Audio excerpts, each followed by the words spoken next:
Hello, guys and gals, and welcome. Welcome. So, today, you're going to hit that like button and subscribe button, and you're going to comment and make sharing and all sorts of other goodness stare directly into the spinning light. For I must reach 100,000 subscribers, and without your assistance, I cannot. So, without your assistance, or with it, I shall remand it anyway through the evil horror sorcery of the Hypnomask. Stare into the Hypnomask. Do as the Hypnomask says, yes.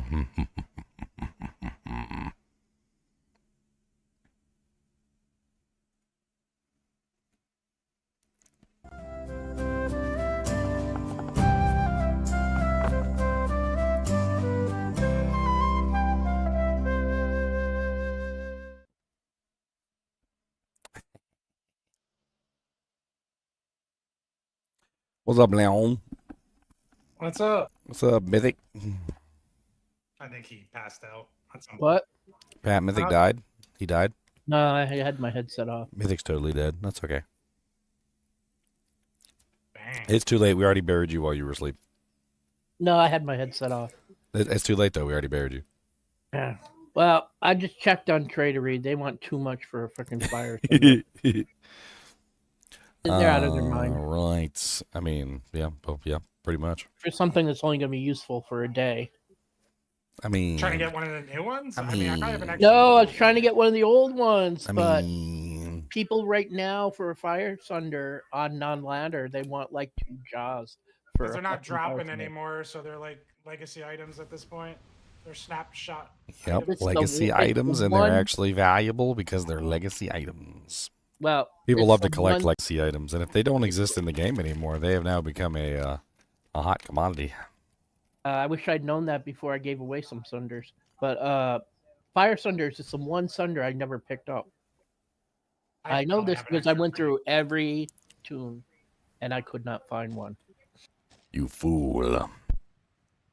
I'd never played fire characters before. You fool. They're fun. Fire Druid was fun, man. I like Fire Druid.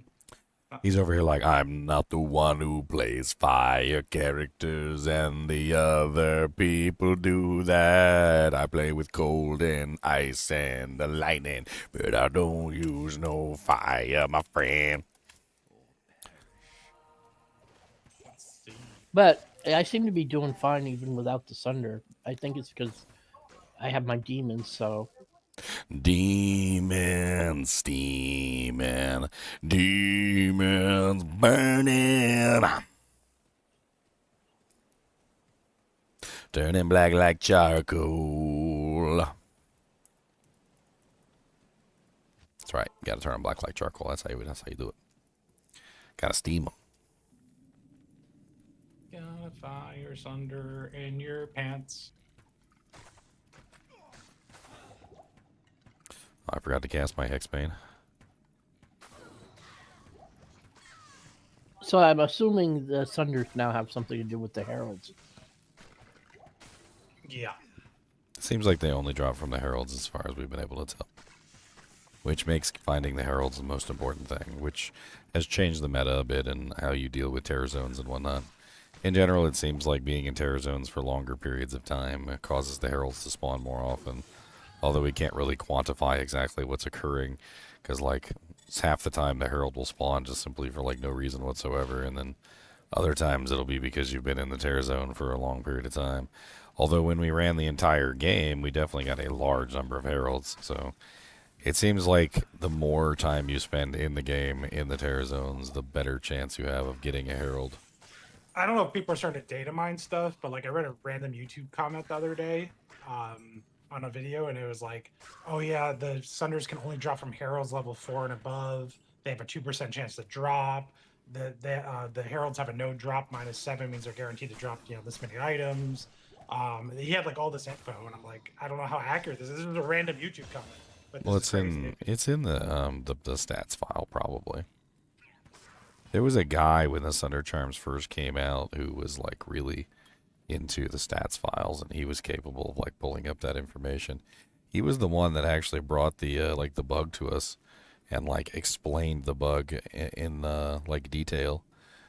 I wonder if I have like a if I can pull him up and see if he has any information or any insights on anything. Be kind of interesting. I don't know if he's still around, but I mean, I will certainly bow to the master over here. He was definitely way better at going through the files than I was.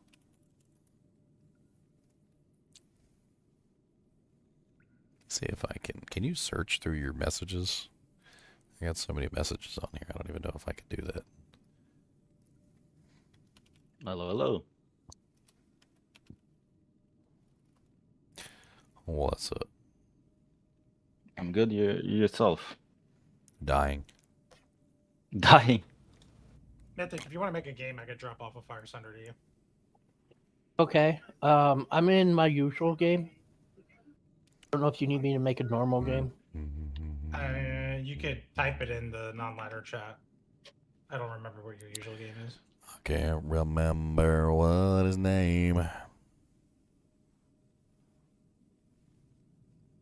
If I could even remember what he did, that would also be useful.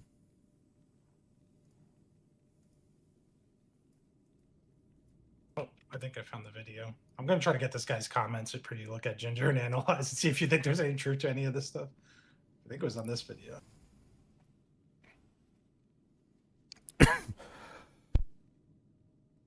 Dying.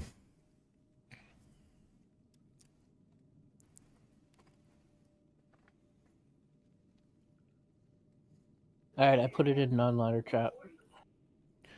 On my way. Boom, boom, boom, boom, boom, boom, boom, boom, boom, boom, boom, boom, boom, boom, boom, boom, boom. I got the song stuck in my head. Doesn't show you're in the rogue encampment. I'm coming. I'm coming to the rogue encampment. Adventurer. You need a Fire Sunder. Yeah, I want to try it out. Fire Sunder. There you go. Enjoy. You got a win for us. Drops are crazy. I mean, I hate to say I told you guys so, but I told you guys so.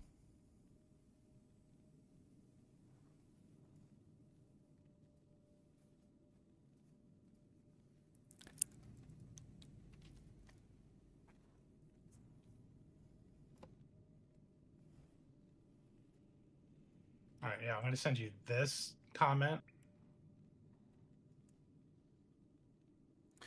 Trying to find the guy who had like the really deep knowledge of the like the drop tables and stuff, but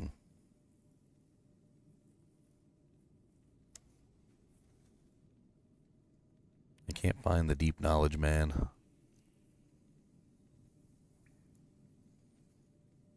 Yeah, and those are the replies, Ginger. Everyone seems to think it's legit.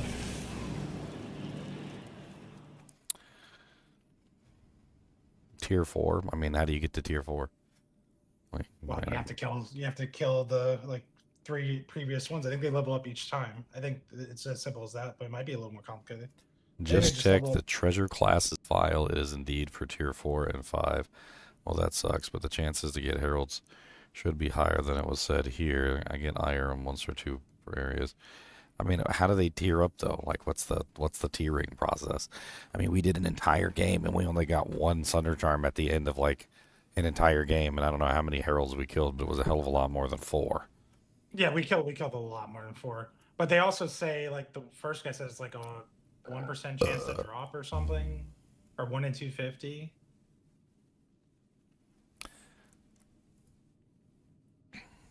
I mean, if tiering up the heralds is required, that's not a big deal. But like if it's an extremely rare drop, even on top of that, I don't know. That might be like insanity. I think that's what's happening. I think you need a high tier herald, and you need a lucky drop. Well, I think the problem is not necessarily that it's rare. Okay? Like, I think the problem is that we have no fucking clue how the heralds work. I use cursing sometimes for dramatic effect. I mean, it's the truth. We don't know how the heralds work. We don't know how they tier up. We don't know how they spawn. We don't know anything. Like, there doesn't seem to be any rhyme or reason to it or any consistency. Like, it's just like they just spawn randomly. Like, one time I literally was just like walked into a zone. Nobody had killed anything in the game. I just walked into the zone. It said a herald is hunting you. I'm like, okay, what did I do exactly? Enter a zone? Is entering a zone a condition that causes a herald to spawn? And after how many heralds we killed, like, were we at tier 4 heralds? When did we hit tier 4 heralds? Like, are they always tier 4 for the game once you reach that level? Like, you know, do they tier up only for that specific zone, or is it by game, or like, I don't know the answer to any of these questions, but I have lots of questions.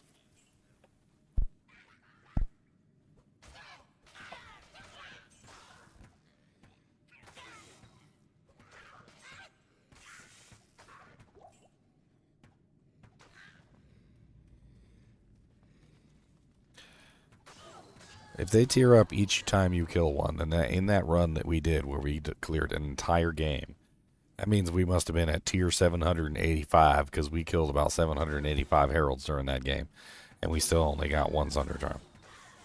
Well, I think they're capped at 5. I do think there's a cap. I don't know if it goes above that. I mean, it was an exaggerated, like, deliberate joke. Well, I know we killed way more than that. Like, we killed a ton. Yeah, but here's the problems, okay? When are they tiering up? How many herald kills does it take to tier them up? Is if you kill one herald, is that a tier up, or does it require more than that? Like, I mean, we don't know the answer to any of these questions. I'm offline right now, messing around with my little Hexbane character. Honestly, he's pretty dang OP, if I'm being perfectly honest. Like, I haven't had any trouble with anything so far. I think that it would be nice if we could figure out exactly what's going on with the Sunders and the Heralds. Like, more specifically, the Heralds themselves, because I don't think it's necessarily the low drop rate on the Sunder Charms that's the issue. I think it's the fact that we have no clue how the Heralds work. Like, if we could force the Heralds to spawn more often, then, you know, it might not be so bad that they have a low drop rate if we could get a large number of Heralds to spawn, right? But we don't know the conditions of which are causing the Heralds to spawn. If we can figure out what the conditions are, then maybe we can force them to spawn. And if we can force them to spawn, then maybe we can get more Sunder Charms. Sometimes it felt like we did an entire zone and no Herald ever spawned. I don't know if you noticed that, but like, it didn't seem like there were Heralds spawning half the time at all. Like, we'd run an entire zone, the whole zone, and we'd get no Herald the whole zone. And then sometimes we'd get like 2 Heralds in a single zone. But like, it didn't seem to be any kind of like rhyme or reason to it.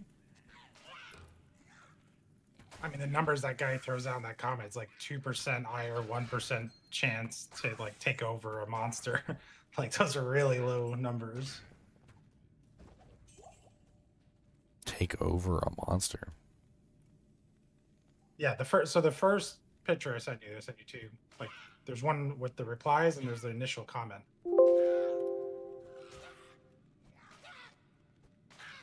Sorry, I'm just closing out some of these. Like 1,000 windows open.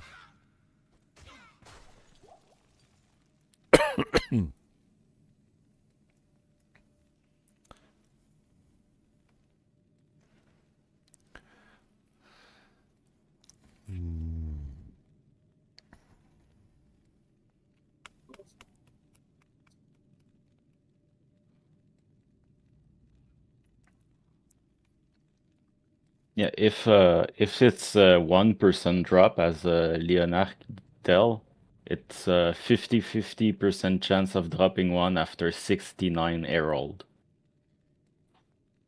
Well, he's saying it's a 1 in 250 to actually drop the Sunder, so Two- that's less than 1%. That's Oh, like 250, that's crazy. That's I'll like do that. 0.4. 1 in something. 250 is actually pretty good, considering there's items in this game that are like 1 in like 18,000. Yes. Also, we have to consider the fact that it's an injected drop. So the Sunder Charms have always been injected drops, which which are not normal. So if you guys, a lot of you may not have been here when the Sunder Charms originally released, but basically what we found out was that the Sunder Charm, Grand Charm, was just being injected into the drop table. And because it was being injected into the drop table, a lot of the times what was happening is it was dropping a blue Grand Charm. So basically how the whole thing functions is they were injecting a blue Grand Charm into the drop table and then giving it a certain percent chance to drop as a Sunder Charm. Which means that if the Heralds are working very similarly and we see a blue Grand Charm drop from the Heralds, it's a very good chance that it was an injected drop and it could have been a Sunder Charm but didn't roll. And these injected drops are definitely a hell of a lot different than regular drops within the game. So if they're saying it's a 1 in 250 chance, that means it's a 1 in 250 chance that it's just going to artificially inject it into the drop table, which is a lot different than a random chance to actually get the item to fall. When you kill a monster, say in hell difficulty, you go outside and you kill a fallen, there's a certain chance that the monster will drop a Grand Charm, right? And then there's a certain chance that that Grand Charm will be good. But the way the Sunder Charms work is you kill the monster and it has a chance to just simply artificially inject the Grand Charm over anything else. It overrides whatever the normal drop is and just puts a Grand Charm in the drop table. And at which point then it has a chance to roll into the Sunder Charm, which is why a lot of people were finding tons of skillers back in the Sunder Charm days, because they were literally horking these bodies. And even if they didn't get a Sunder Charm, they were also getting a blue Grand Charm. And so they were getting tons of skillers from the blue Grand Charms that were dropping from the Sunder monsters. Yeah, so you mean it might be 250 that someone the Grand Charm is injected. Well, it works. It just works differently. So for instance, it might be even less than that. We might be talking a 1 in 25 chance that the Grand Charm is injected. But that's a blue Grand Charm, not the unique. And then from there, it's a certain percent chance that that blue Grand Charm can then become a unique, which is most likely also modified by Magic Find, which is what we found out with the Sunder Charms. So if you had a large amount of Magic Find when you kill the monster, and then the blue Grand Charm gets injected, then the blue Grand Charm has a chance to turn into a unique Grand Charm, which was also resulting in a large number of Geeds.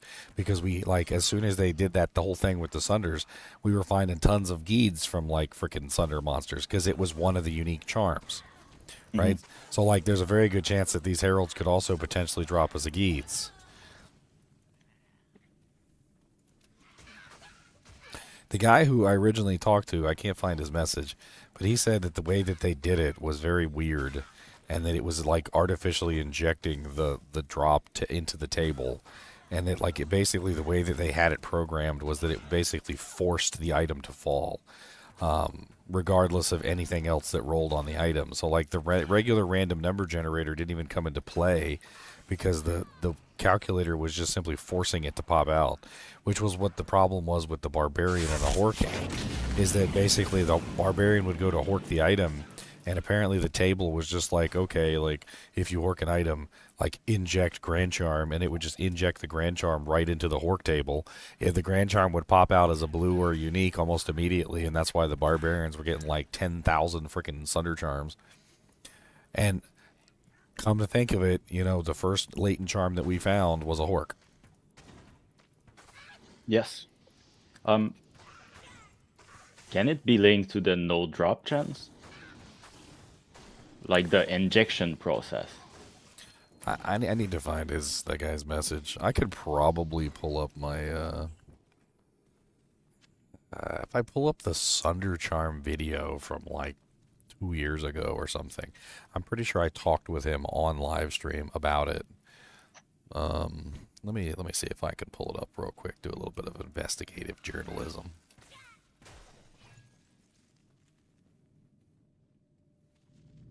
Let's see, live stream, and let's do Sunder.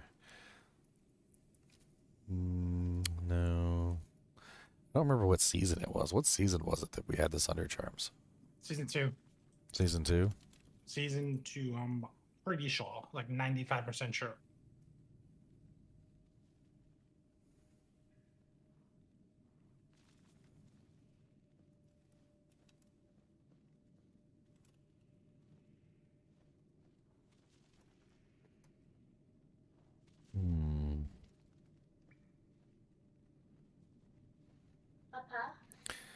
Okay, well, it would probably be...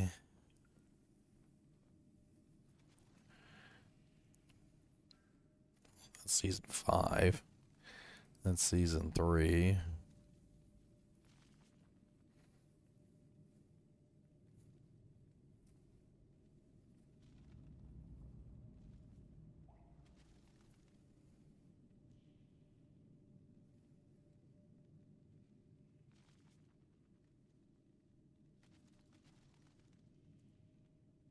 Hmm.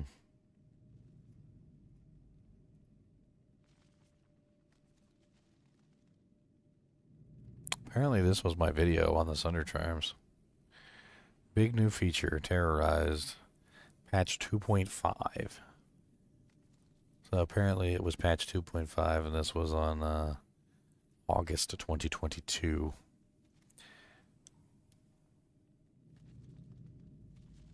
This is probably not the video where I talked to the guy, though.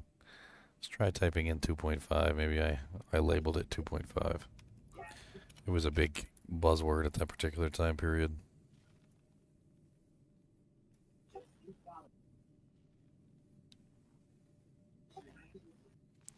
Yep, looks like I labeled it D2R 2.5. Let's see. Countdown to ladder.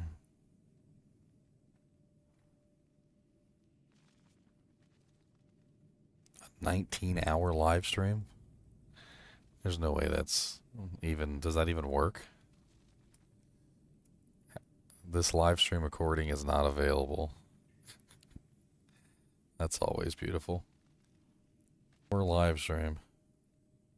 Okay, good job, Ginger. You broke the internet. Hey, it's Adam.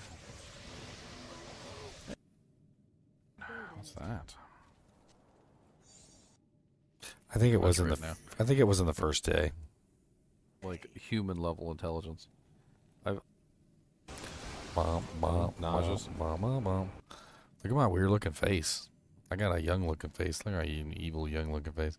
I think I have a hunch that it was on the first day, and I think it's lost.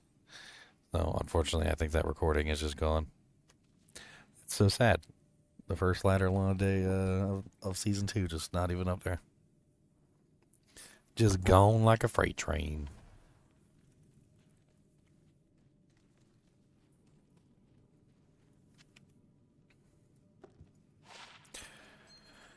Gone like a freight train, gone like yesterday.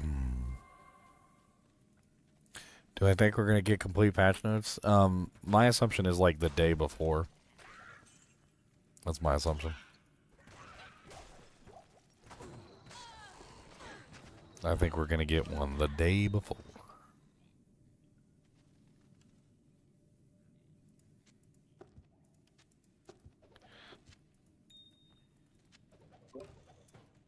Is the day before today? Yeah, that's what I was just thinking. Yeah, so today. What's wrong with you?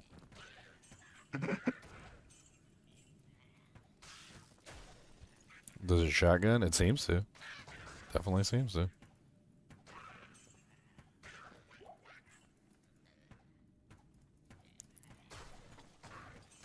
I wouldn't expect it until later today anyway, because they Pacific Standard Time and all that bull crap. They're over there sleeping all day long.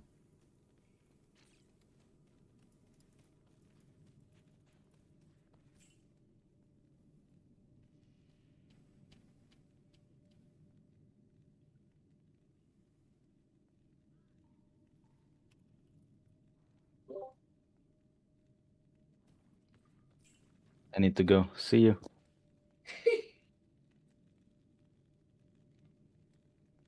Bye.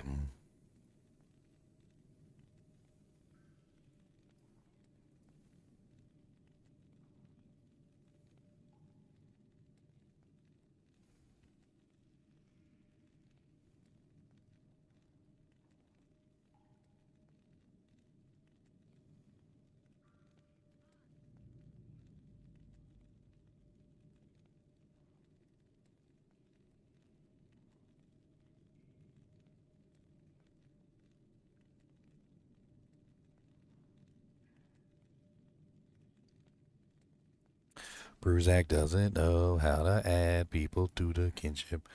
Bruzak doesn't know. Poor Bruze.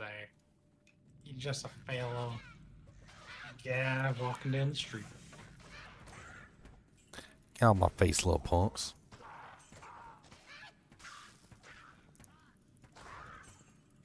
I'm trying to get a feeling for this character with the leveling process. Kind of like completely OP.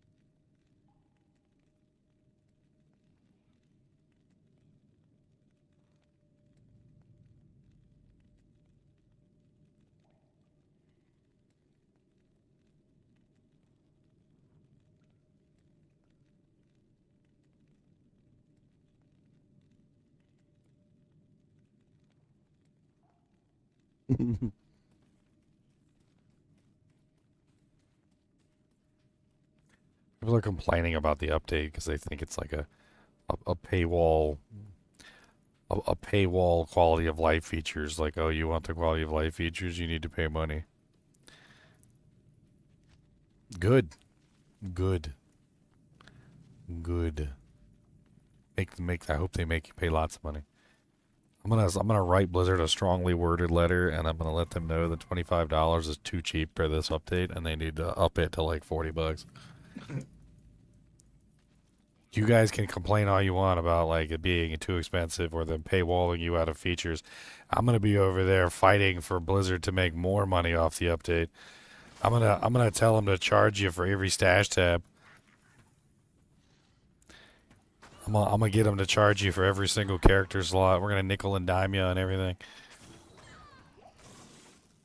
We're gonna lower the total number of like runes and gems that you can put in your currency and like runes tab to like 25. And if you want to upgrade it to like 999, you're gonna have to pay like $10. I'm gonna teach Blizzard how to nickel and dime you to death. You know why? You know why? You know why? Because it means updates for the game. That's why. We gonna learn today. That's what we gonna do. We gonna learn today.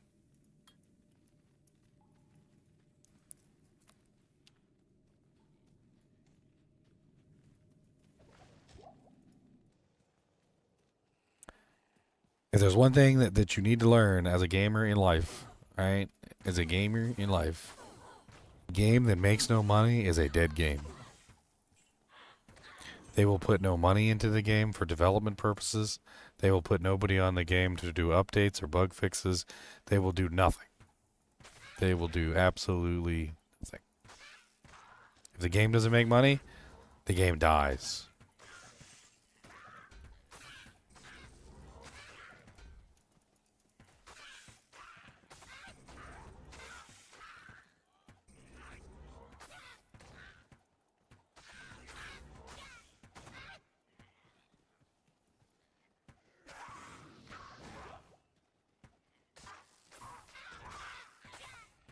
Some people spoiled rotten too. Like they paid like $9 for Diablo 2 when it came out like 25 years ago, and they're like griping about not wanting to pay like another like $10 or something for like the game itself, or $20 for the game.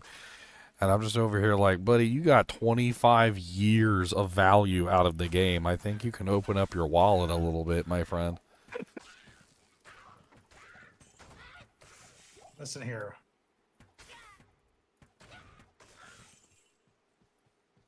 I love to rate things in like how much value they give me, like how much time I get out of it, right? You could spend $25 going to the movies and get less enjoyment than you got out of D2R for like a day.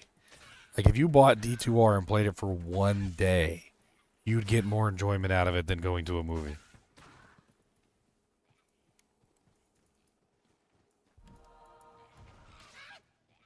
Some people have a really twisted sense of like what they're willing to spend money on and what they're not.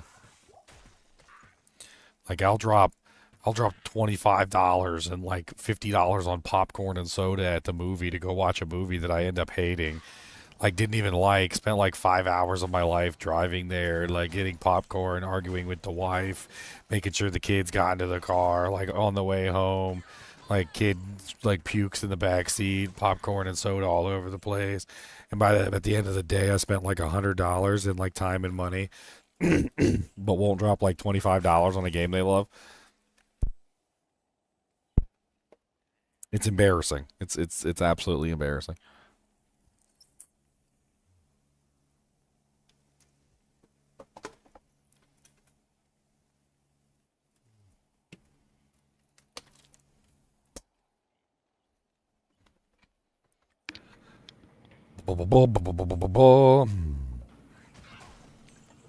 Hey Ginger, I'm just practicing leveling up and stuff, and I had a crappy weapon, No. and and I had Hex Purge on, and my weapon broke, and I just started attacking with my fist, and then Hex Purge still worked.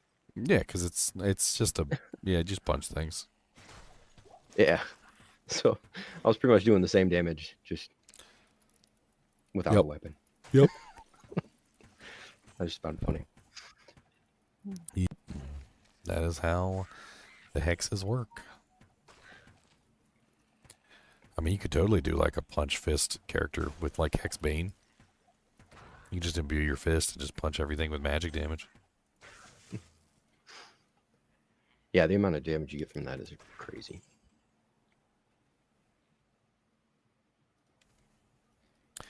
Hex Bane, Hex Bane, Hex Purge. People making fun of me because in my Hex Bane video I was using Hex Purge, and I was showing everybody like the ability and talking about the skills.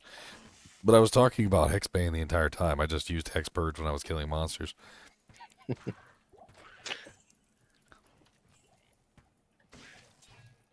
I mean, it's not my fault.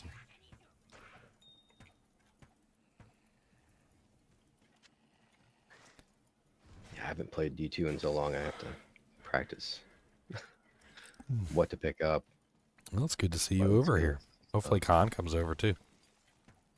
I saw he was on when the Because when you the guys, announcement happened. because you guys do know that we like to play with you, and that we would totally love to play with you on D2 and not just D4. Yeah. I mean, D2 is more of a grind than D4. is that really a bad thing? No, it's a good thing. It's just I always felt like D4 was I have just to too work all the easy. time. Yeah. It's just way too easy. Like I feel like you end up capped out like within a day. Mm-hmm. I guess if you don't have any time whatsoever, I guess technically like it might take you a little bit longer, but I feel like that's exactly what they balanced Diablo 4 around. They balanced it around like the working dad with like 1 hour a week. Gets to like level 99 in 1 week. You're like, wait a minute, what?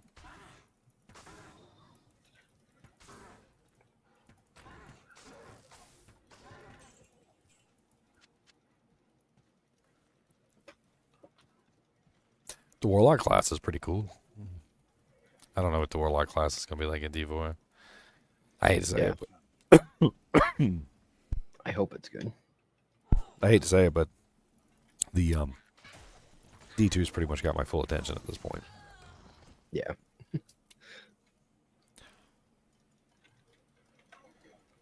When is the next D4 season? Did they say it? I don't even know. Tell you what, though, my whole channel can't like roared back to life. Like when you were a kid, and then you take like a big fan and you like fan the flames and it goes down real low, and then you stop fanning the flames and it goes like whoosh. That was pretty much my channel as soon as the update hit. It was just like boom. Yeah. I'm sure Llama's getting a lot too. Like, Oh, I mean, he had all the update videos before I had the update videos, too, little bastard, because he had access to the freaking beta and he was able to make all the videos before everything. Yep. Little punk.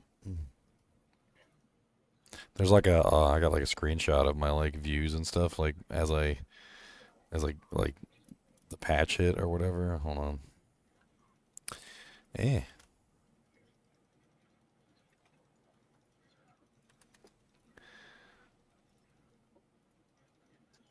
is what it looked like. So like my average views on a daily basis were something like 6,000 to 7,000. It would like fluctuate up and down, which isn't bad because like 6,000 to 7,000 still gets me like 200,000 views a month, which is pretty decent. And then like there's the update patch right there, and then it just like spikes, and it's freaking ridiculous. This is literally the update right here. Like its effect on my channel just like balloons. Yeah. And as you can clearly see in the Discord, everybody showed back up too. I think Discord's going to be popping. Oh yeah. Like freaking launch day, we're going to have like 1,000 people in here on launch day. It's going to be awful. It's gonna be at least like 4 groups probably. Is there enough people signed up for like 4 groups? I think there's like 30 people signed up, isn't it? So last time somebody told me it was getting into like almost 40. Dang. I would assume that with this being a content update and they've got like a new class and there's a bunch of new features and whatnot, new uniques, and I would probably think this might be one of our biggest. Yeah, I think for launch I'm gonna try the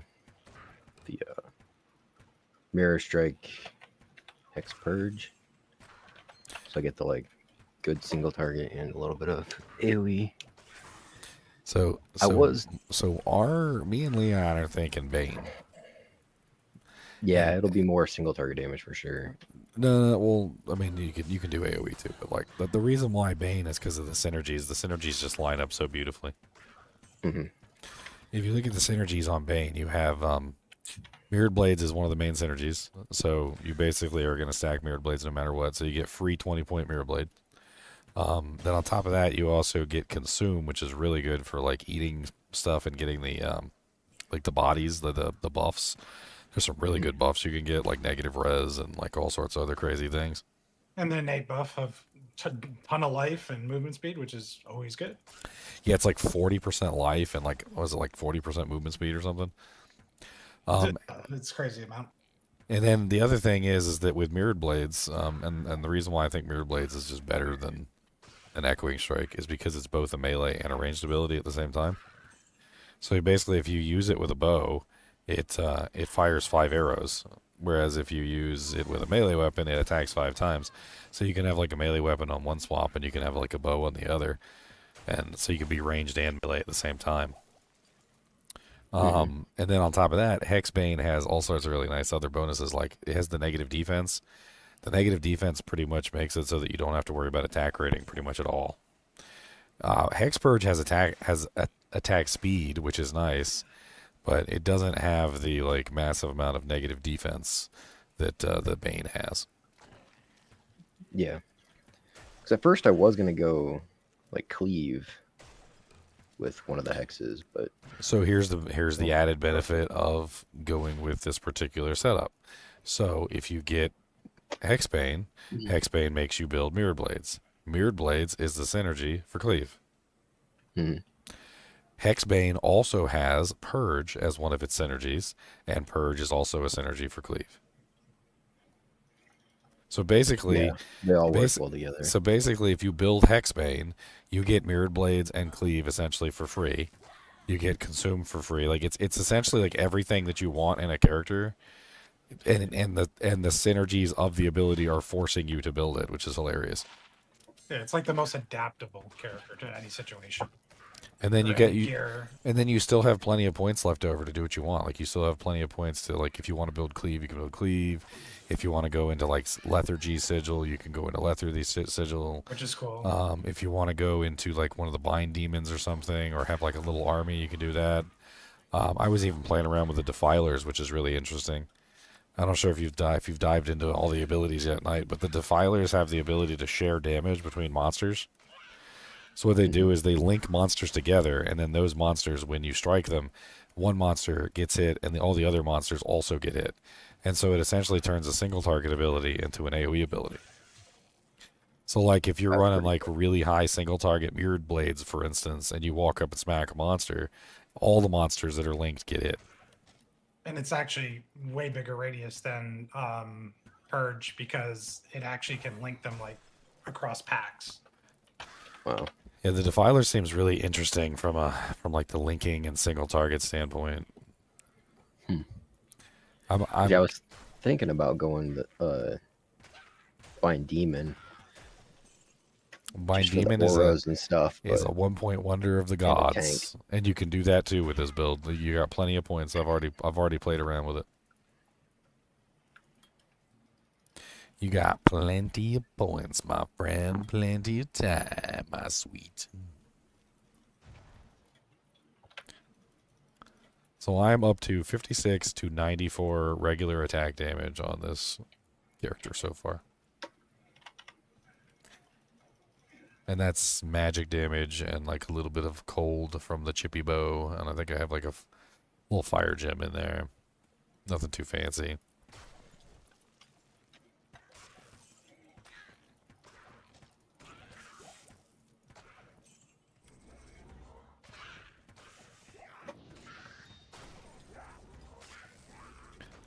Jack was saying that you could have the Bind Demon and you could have a Consume going at the same time.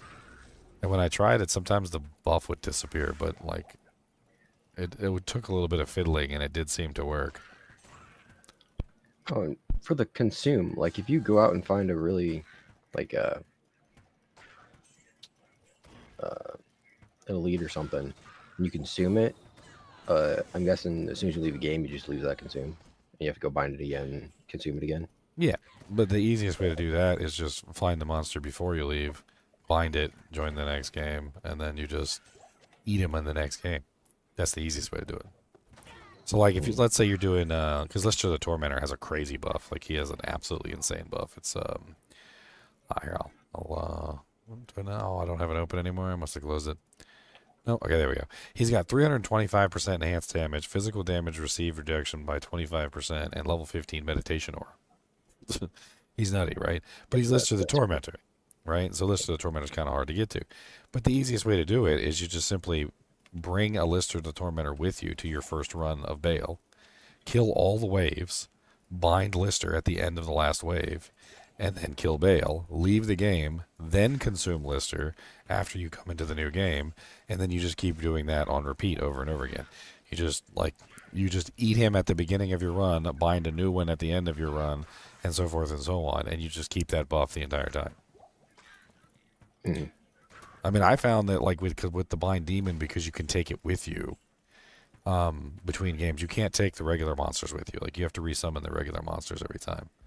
But like with the Bind Demon, you can take it with you between games. So you can store a buff essentially between games and then eat him when you need him.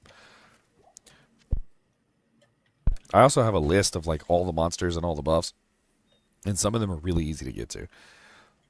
Like there are definitely quite a few that are super easy to get to. Like Shank the Overseer and Sharptooth Slayer are both right there next to the waypoint, and they give negative magic resistance.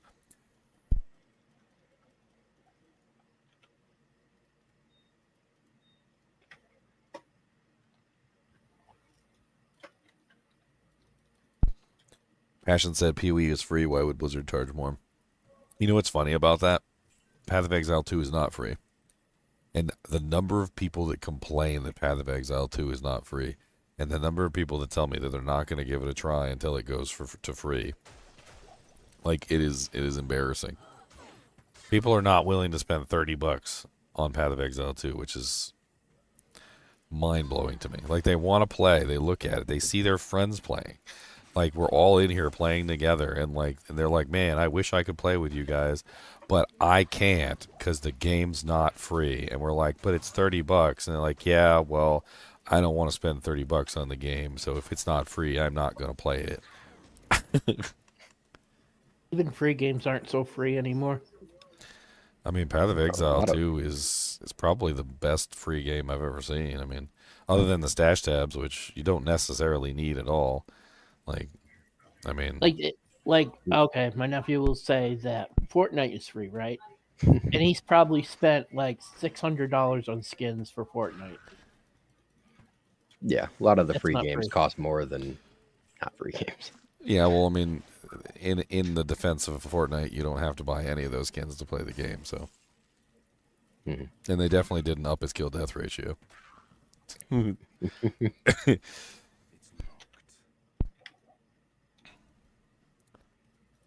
way I see it is, it's like, when a theme park is free to enter, but there's all these like stands all over the place that sell like really delicious foods like nachos and like spiral French fries and like all sorts of other things. You don't have to buy a damn one of them things. You don't gotta go get yourself a big old bowl of nachos. But if you're at the theme park and the theme park's free and you're walking around, you might be hungry, and you're probably going to end up buying something to eat because you're hungry. Now, they know you're going to be hungry, and that's why they got all the stalls all over the place, but you can totally leave there without eating something. You can be smart, and you can eat food before you show up. Like when you go to the movie theater, like a lot of the times what I do is I just go get something to eat beforehand. Like last, you know, like I'm like, let's go get some Taco Bell or something. Like I'd rather spend like, you know, $40 at Taco Bell than $40 on like a hot dog and like a small popcorn.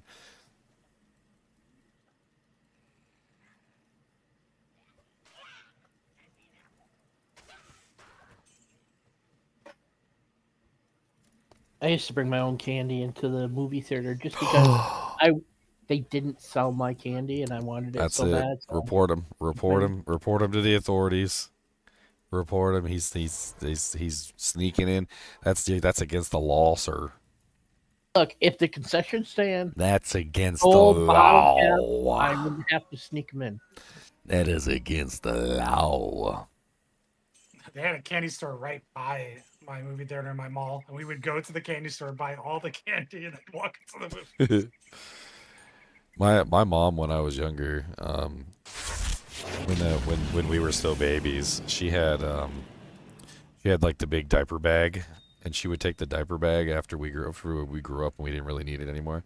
She'd take the diaper bag and line it with aluminum foil and fill it with popcorn and take the whole thing in there, and we'd just like be chowing down on popcorn out of the diaper bag. Oh man. What we do to not pay concession stand fees. But then again, and we're getting overcharged for the concession stand. I mean, I don't think half the people would even complain about the concession stand if it wasn't like ridiculously overpriced. I got mad one time. I was at like it was AMC. I got mad. I ordered a hot dog because I was hungry, and I watched this lady make the hot dog, and she pulls out a bag of buns, and it was a freaking Food Lion bag of hot dog buns, and I was like, for the $8.99 I paid for this hot dog, you think you could do better than Food Lion brand generico hot dog buns? Like, where's the Sara Lee or the freaking like ballpark? Like, dang, charging me $8.99 for a hot dog, and you got me the Food Lion generic brand.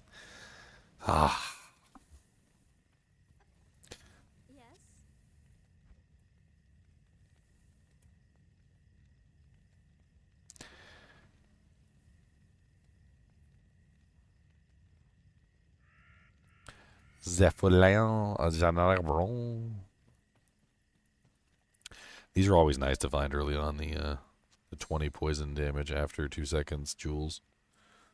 I'm gonna find like a hat I can put it in. Or like, yeah, just put it in a hat. That sounds good. Gimme. Haha, now I have so much damage. 80 to 118, boys. Poopy poop corn? Yeah, poopy poop corn. And no, it wasn't poopy poop corn. You don't keep poop in a diaper bag. You keep cleaning. You keep the supplies in there. It would taste like baby wipes. Baby wipes, and it would smell like diapers.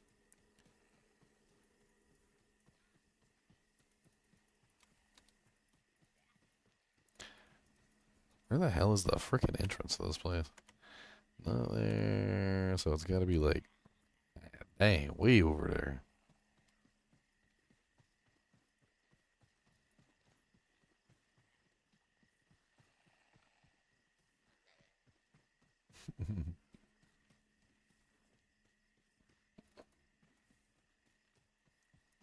$30 away. Such an old tree. Pity its fruits are just this scroll.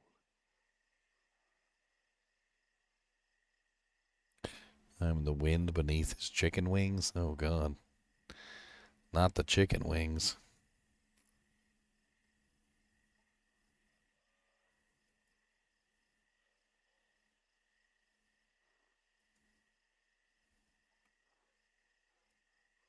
You are the wind beneath my chicken wings.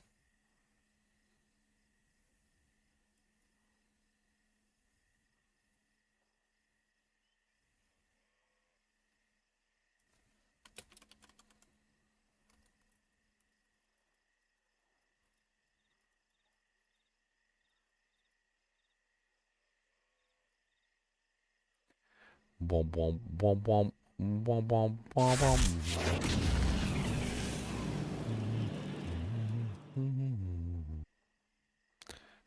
Bom bom bom. Da, da, da,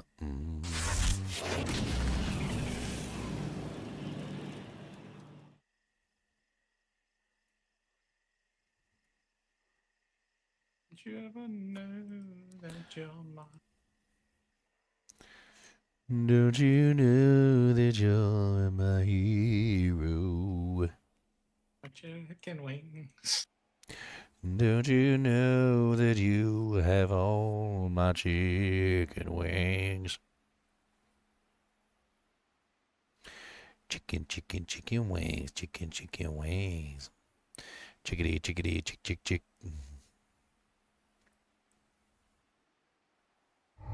Not even death can save you from me. Dang, that was loud.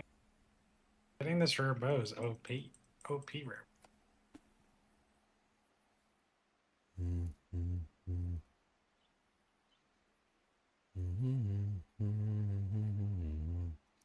Do do do do do do do do do do. Trying to find the videos, but I can't find a yo. Gonna find the videos. No. Bink, bink, bink, bink. Found some of them.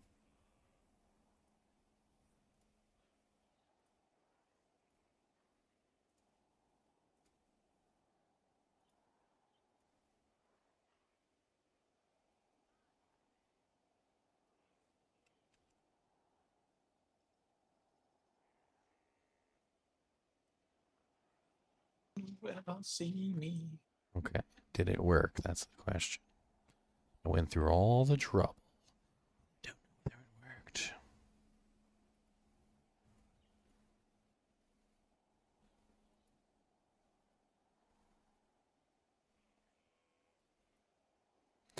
Boom, boom, boom, boom, boom, boom. Yo, boom, boom, boom, boom, boom, boom, boom, boom, boom, boom, boom, boom, boom.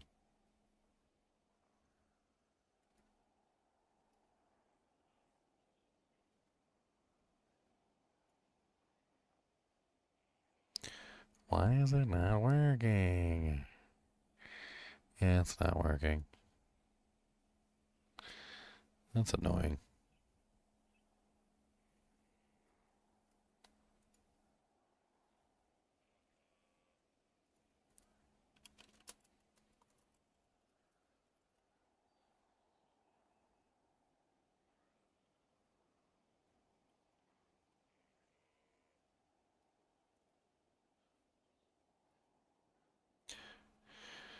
Thanks for all the new skill vids. Mad season show of D2R. Oh.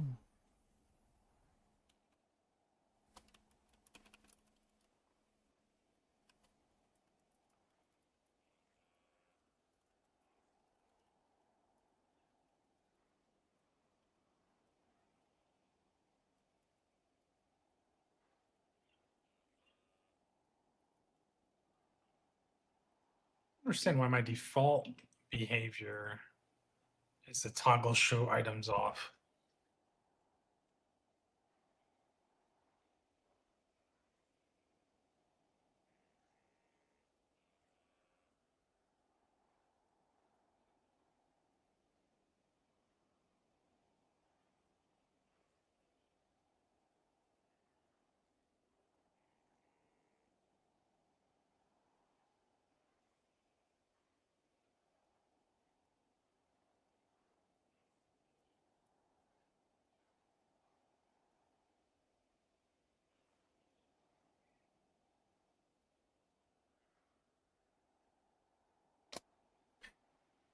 Thoughts on a Demon Machine Mirrored Blades build? It works just fine.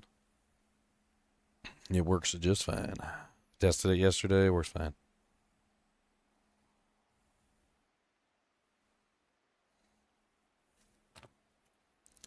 It's pretty fun actually, especially if you combine it together with one of the hexes, which I strongly recommend that you do, because the hexes do make it much more powerful and much more nice.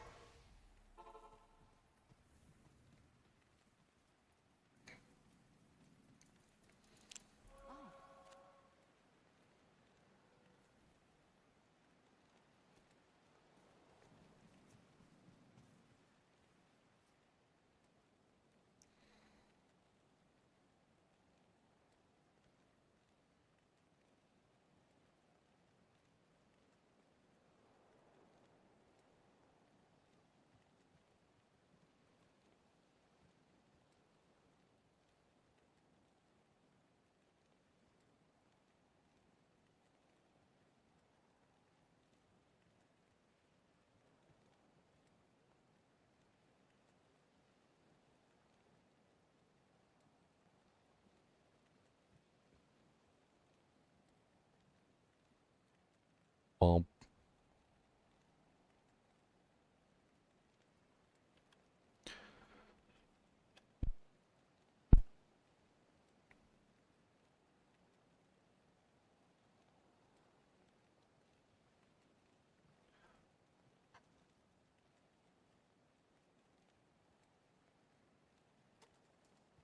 So many videos. Oh, wait. Holy Jesus. I'm an idiot. They put D2R on Steam, didn't they? Yep. I could post like every video in the world on there.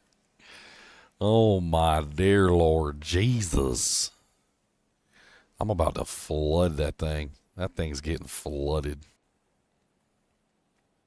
I did not remember that. I'm about to flood the Jimmy Jams out of that jank. I'm gonna do some flooding in there. So flood, it's gonna be so flooded. They gonna wish. They gonna wish that they didn't do that, cause they gonna get the flood master P up in the house. That's right. I'm flooding it. Y'all don't tell me what to do.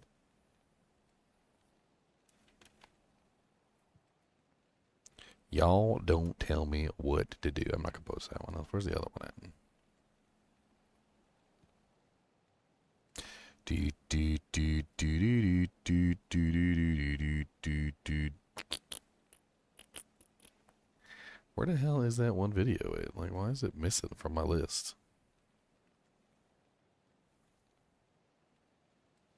Just missing? He's not there? Is it? Oh, there it is. Okay.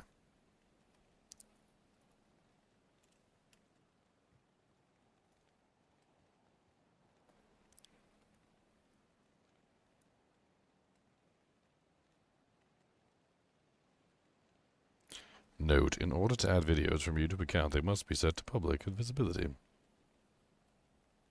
Your mom is set to public, and everybody can see her from miles away. Miles and miles and miles.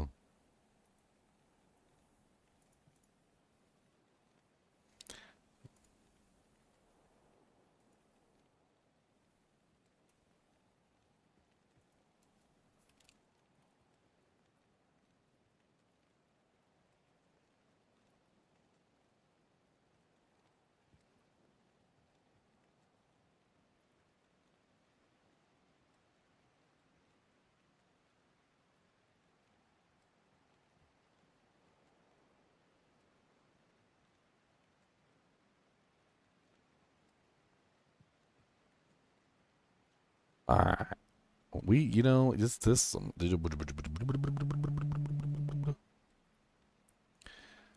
is Diablo 2 Resurrected on here? Do I have to buy it?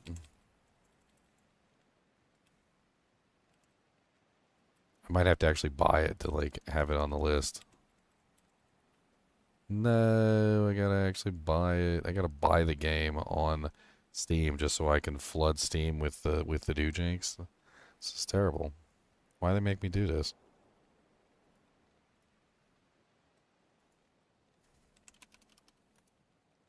Must flood Doojank with Doojanks.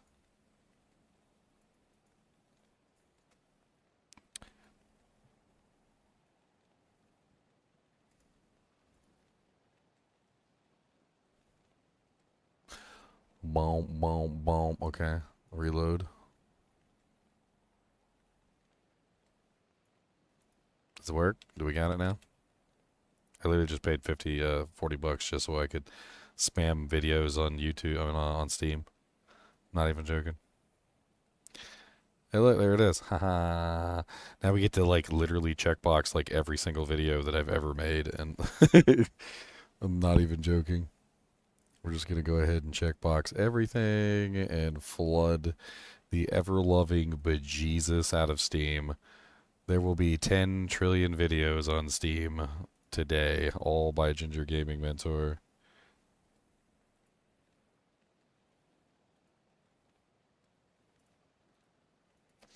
$10 million videos, put them all on here, so we can go without fear.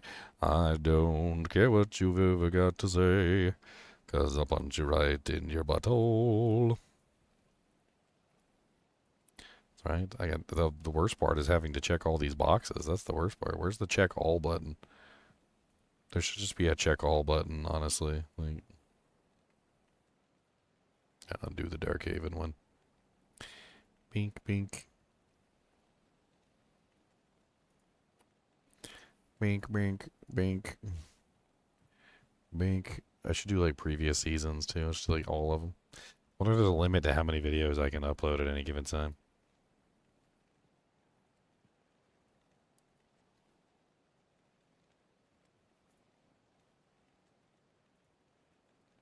Okay, that's No Rest for the Wicked, which we can also put No Rest for the Wicked stuff up there too, but does not have to be right this second. We can also skip by all this stuff. Ooh, and then we got all the Monster Family videos. Those will be great.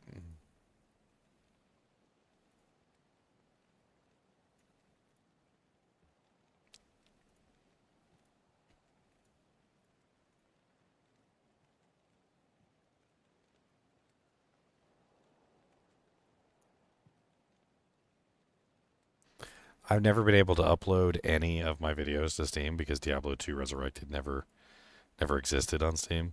So it was just one of those things that I just couldn't do. And well, now that I can, now I can. So I put Diablo 1 on there so I can upload the Diablo 1 videos too.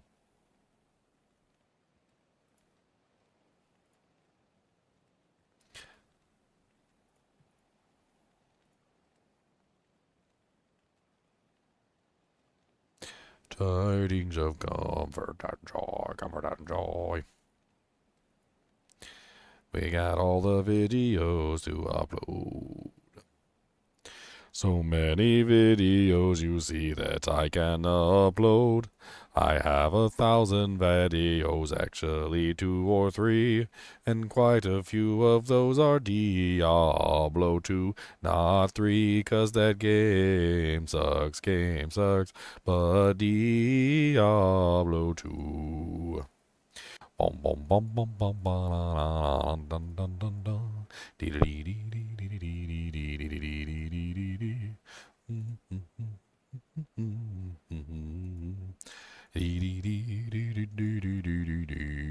dee.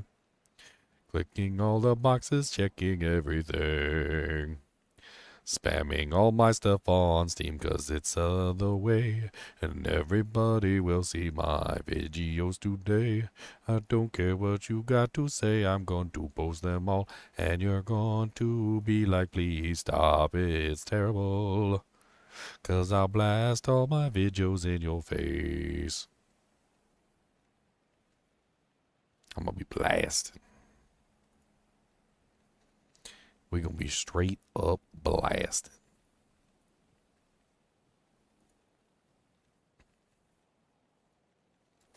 This is like a never-ending project, by the way, and I probably won't do like too much more, but I literally have like 2,500 some odd Diablo 2 videos, by the way. So like the idea that I'm ever going to be able to sit here and click on every single video is laughable at best. my presence on Steam is going to multiply tremendously, I tell you that much.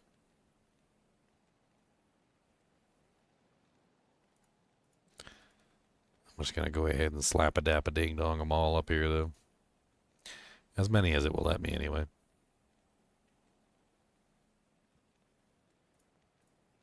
Ding ding ding ding ding ding ding ding ding ding ding ding.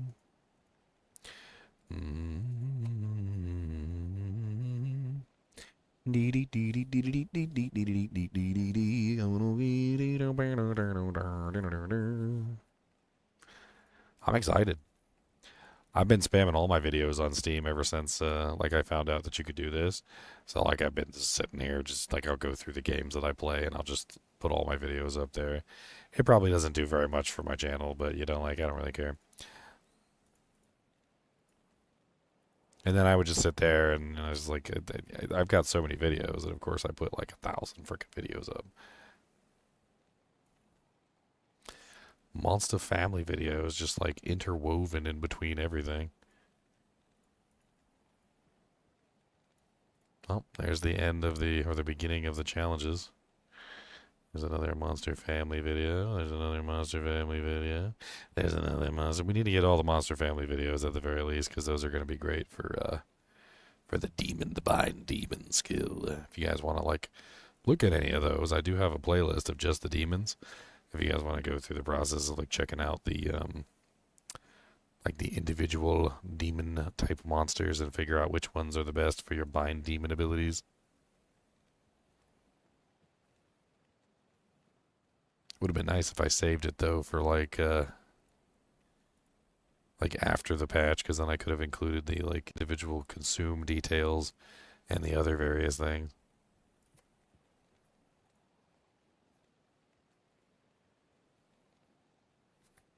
Explosive arrow build with mirror blades. Yeah, I'm pretty much sure I already did that, or yesterday. Like, I did several variations of it, including a brand version and a couple others. Pretty OP, to be perfectly honest. Is there something special about Billy's that I didn't do? Or does it got like some special do-janks? Did he put some spit on it?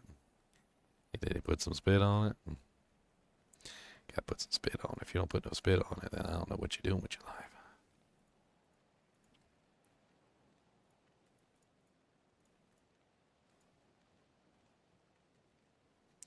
Oh yeah, I've definitely already tried that. It was like the first thing I tried, friend. That was like the first thing I did. Like, when start punching air.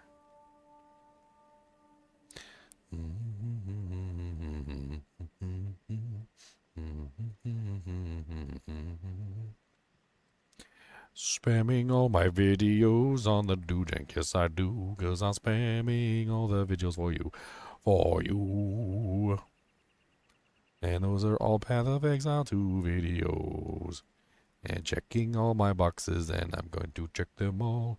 That's Diablo 4, that's not the one that I want at all. Doody da doo da dee da dee da da da doo da dee. Biddly dee dee dee dee dee dee. Biddly. Okay, that's Diablo 4 season. Skip past the Diablo 4 season, back to the Diablo 2 stuff, because nobody likes Diablo 4. It's a poopy game anyway. Diablo 4's a poopy game. It's very, very poo. I don't know what to tell you. It's not a very good. Oh, that's as far as it lets me go? Okay, well, if that's as far as it lets me go, then we're just going to add videos.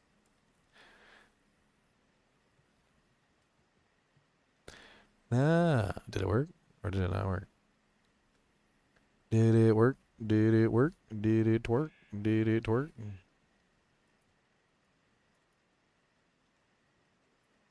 No, it's not working. It's not working. Wait, no, did it work? I don't know if it worked. I did all that, and it might not have worked. Invalid filters. What the hell?